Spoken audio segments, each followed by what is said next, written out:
এই নির্বাচনকে বানচাল করার আরেকটা হীন প্রচেষ্টা চলছে। কথা দিয়ে গেলাম, আর কোনদিন আয়নাঘর হবে না, আর কোনদিন ডিবি হারুন হবে না। এই চিটাগাঙ্গা হাসান তুমি কোথায়?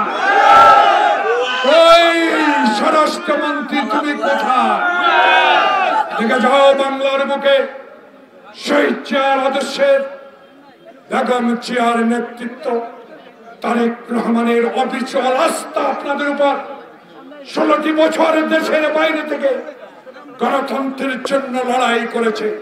সেই গণতন্ত্র পুনরুদ্ধারের তারিখ অচিরেই ঘোষিত হবে।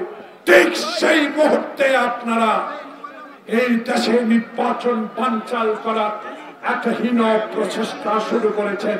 তার ইঙ্গিত নুরুল হক নুরুকে আহত করে হসপিটালে পাঠানো এবং বিভিন্ন কায়দায় আওয়ামী লীগকে আবার পুনর্বাসন করার হীন প্রচেষ্টার বিরুদ্ধে আপনাদেরকে এই প্রখর রৌদ্র উপেক্ষা করে যারা এসেছেন তাদের কাছে অনুরোধ রইল, কমিটি বড় বিষয় নয়, বড় বিষয় আপনারা যেদিকে থাকবেন সেদিকেই কমিটি। আপনারা আছেন বিএনপির সাথে, দেখে যান নোয়াখালী যাদের নিয়ে একটু চিন্তা করছেন মাথায় রেখেন না।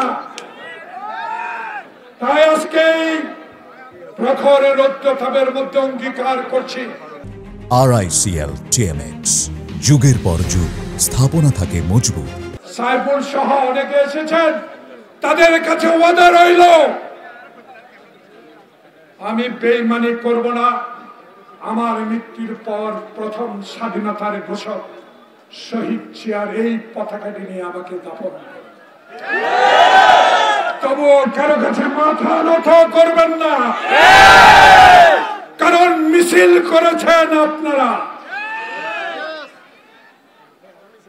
পুলিশের চোখে আপনারা দোষী ছিলেন, কবরস্থানে ঘুমিয়েছেন, অন্য জেলায় রিক্সা চালিয়ে দিন কাটিয়েছেন। দয়া করে নতুন প্রত্যাশীদের আশায় যারা দলের দায়িত্ব নিতে চেয়েছেন, আমি মনে করি তৃণমূল কোনদিনও গ্রহণ করবে। তাই এই দিনে ওয়াদা করতে হবে আমরা জাতীয়তাবাদী শক্তির মূল শক্তি, আমরা তারেক জিয়ার মূল শক্তি। আল্লাহ পাকের কাছে জোরে নামাজ রাখে দোয়া করে যা, আল্লাহ তুমি তারেক জিয়াকে শক্তি দাও। তারেক জিয়া যেন অবহেলিত 16 বছরের জঞ্জাল জনগণের ভোটে নির্বাচিত এই সরকার গঠন করে আপনাদেরকে সুখ দিতে পারে। আর এই তার আমলে কথা দিয়ে গেলাম, আর কোনদিন আয়নাঘর হবে না, আর কোনদিন ডিবি হারুন হবে না, আর কোনদিন নোয়াখালীতে এমন এসপি আসবে না, আমার পিছনে থানায় এমন ওসি আসবে না যারা আমাকে রাতে ঘুমাতে দেয় না, আমার মায়ের বুক থেকে আমাকে ছিনিয়ে নিয়ে মামলা দিয়ে রিমান্ডে এই থানার কাস্টডিতে অকথ্য অত্যাচার করেছে, এমন লোক আর আসবে না।